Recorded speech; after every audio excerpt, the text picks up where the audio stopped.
दोस्तों, अगर आप भी अपने गार्डन में आम का पौधा लगाना चाहते हैं या आपका गार्डन छोटा है, गमले में इनको लगाना चाहते हैं और पूरे साल आम की हार्वेस्टिंग लेना चाहते हैं, तो आज के इस वीडियो को कंप्लीट देखिएगा ताकि आपको पूरी जानकारी मिल सके। आज के इस वीडियो में मैं आप लोगों के साथ शेयर करूंगी आपके और घर पर में मौजूद 2 ऐसे ऑर्गेनिक फर्टिलाइजर्स के बारे में जिनका इस्तेमाल अगर आप करते हैं तो आपका पौधा पूरा फूलों और फलों से भर जाएगा। अगर आप इनको अपने पौधे पर एक बार ही इस्तेमाल कर लेते हैं तो आपका पौधा बिना सीज़न के ही फूलों और फलों से भर जाएगा। तो किस तरह से इसको डालना है, कैसे बनाना है, कब डालना है, इसकी पूरी इन्फॉर्मेशन आज की वीडियो में आप लोगों को दूंगी। दोस्तों, जैसा कि आप सभी जानते हैं कि आम का सीज़न अभी लगभग निकल चुका है।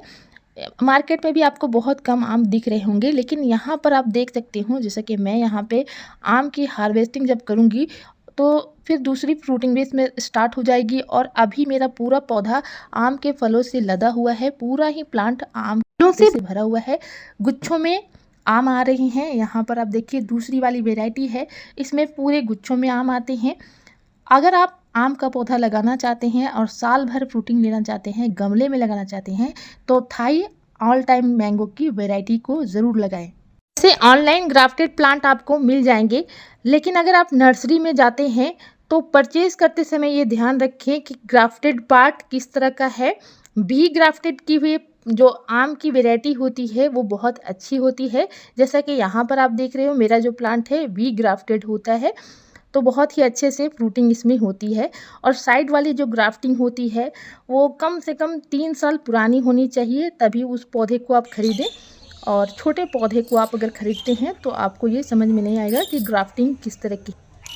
आम का पौधा आप नर्सरी से खरीदने जाएं तो बिना सीज़न के ही खरीदने जाएं। जैसे कि अगर आपके आम के पौधे के भी सीज़न नहीं है, उसमें फ्लावरिंग हो रही है, फ्रूटिंग हो रही है, तो आपको समझ में आ जाएगा कि ये जो पौधा है वो ग्राफ्टेड पौधा है या ऑल टाइम मैंगो की वैरायटी है। इसको आप पहचान कर ले सकते हैं। दोस्तों, मैंने अपने आम के इस पौधे पर बिल्कुल ऑर्गेनिकली खाद का इस्तेमाल किया है, बिल्कुल ऑर्गेनिक इंसेक्टिसाइड का इस्तेमाल किया है, जिनको मैं आगे की वीडियो में बताऊँगी कि कैसे कैसे आप इनमें कौन से खाद डाल सकते हैं। बिल्कुल घर में फ्री के खाद का इस्तेमाल करके इतनी अच्छी हार्वेस्टिंग ले सकते हैं।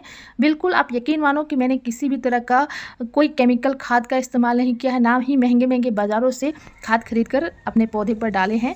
और जो पौधे के फल हैं वो बहुत अच्छे से मजबूती से लगे हुए हैं हमारे पौधे पर। इतने ज़्यादा आंधी तूफान आने के बाद भी हमारे पौधे के फल बिल्कुल पौधे पर ही लगे हुए हैं और बहुत ही अच्छे से इनके जो फलों का साइज़ है वो बढ़ रहे हैं और इसमें फ्रूटिंग ज़बरदस्त तरीके से हो रही है। आम के पौधे में ज़रा सा भी आप लापरवाही कर देते हैं तो आपके पूरे साल की मेहनत बर्बाद हो जाएगी। आप जिस तरह की खाद इसमें डालते हैं, जब इनको खाद देना होता है तब खाद नहीं देंगे या इनके जो बौर आते हैं उस पर आप ध्यान नहीं दोगे तो आपके सारे फूल झड़ जाएंगे। इस टाइम पे आपको अच्छी तरह से फंगीसाइड का स्प्रे करना। और ये मंजर जब आते हैं तब इसमें आप थोड़ा सा जो हनी होता है उसका स्प्रे कर देंगे तो जो पॉलिनेटर्स है वो ज़्यादा से ज़्यादा आपके गार्डन में आएंगे। जो फूल गिरकर ख़राब होते हैं वो बच जाएंगे और फूल का जो साइज़ है वो बड़ा होगा पॉलिनेशन होने के बाद ही। तो देखिए मेरे फार्म में 10 तरह की अलग अलग वेराइटीज़ मैंने लगा के रखे हुए हैं और बहुत ही अच्छी फ्रूटिंग उनमें हो रही है।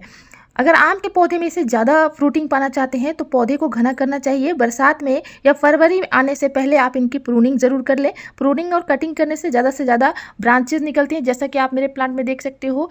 और एक नोड एरिया से देखिए ब्रांचेस कई सारे निकल रहे हैं। एक ही डाली पर आप देखोगे कि बहुत सारी ब्रांचेस निकलती हैं। 12 आम की जो वैरायटी होती है उनमें 4 बार फ्रूटिंग होती है, तो आपको एक बार उसमें फ्रूटिंग नहीं लेनी है, कटिंग कर देनी है। दोस्तों, बात कर लें कि घर से निकलने वाले जो किचन वेस्ट का हम लोग खाद बनाने वाले हैं, इसके लिए सबसे बेस्ट खाद होता है प्याज के छिलके। और यहाँ पर मैं केले के छिलके ले रही हूँ। आप 8 से 10 प्याज के छिलके को ले सकते हैं और यहाँ पे 4-5 केले के छिलके को ले लें। 1 लीटर पानी में आप इसको भीगने के लिए रात भर के लिए छोड़ दीजिए। जब ये फर्मेंट हो जाएंगे 24 घंटे के बाद आप इनमें पानी के साथ डाइल्यूट कर लें। जितना प्लांट में आपको डालना है पानी, उसी हिसाब से आप इसमें पानी मिलाकर अपने पौधे पर डाल सकते हैं।